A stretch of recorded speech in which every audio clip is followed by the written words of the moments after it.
Morogoro tunaambia mtu mmoja ameuawa na askari wawili wamejeruhiwa, ambapo pia ng'ombe zaidi ya 70 wamekufa na wengine 120 kujeruhiwa kufuatia mgogoro ulioibuka kati ya wakulima na wafugaji katika kijiji cha Dihimba, wilaya ya Mvomero, mkoani Morogoro.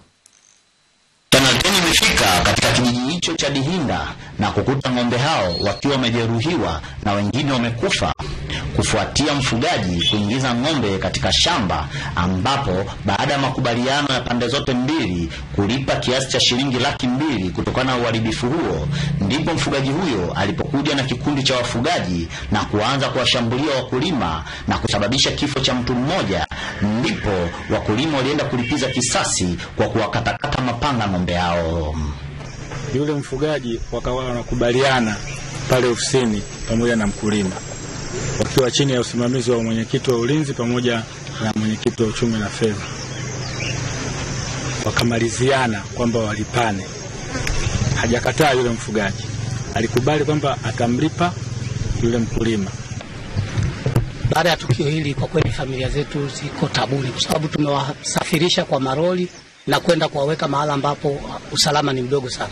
Tumewahamishia vijiji jirani, hatujui wanaishi kwa staili ipi huko waliko.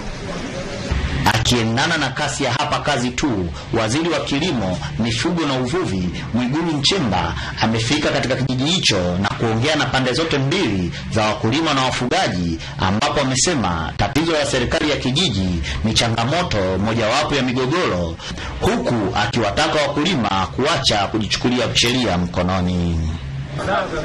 Hakuna ardhi wala kundi la mifugo ambayo ina thamani sawa na maisha ya mwanadamu. Kwa ni waombe kama Watanzania hili tulijali la kwanza. Hakuna maisha ya mwanadamu yanaweza yakalinganishwa na ardhi wala mifugo. Acheni kabisa kuuana. Lakini mimi nalani kabisa kama mbunge, tendo la kukata ng'ombe wale ni tendo baya. Nalani vikali. Tumepata uharibifu mkubwa. Tumeua wale wanyama pale ambao hawana makosa.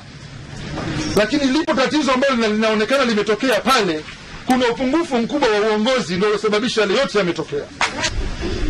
Kwamba kila kijiji ambacho kinazungukwa na wavamizi, kwa sababu kijiji hiki cha Dihimba ni cha kilimo pase.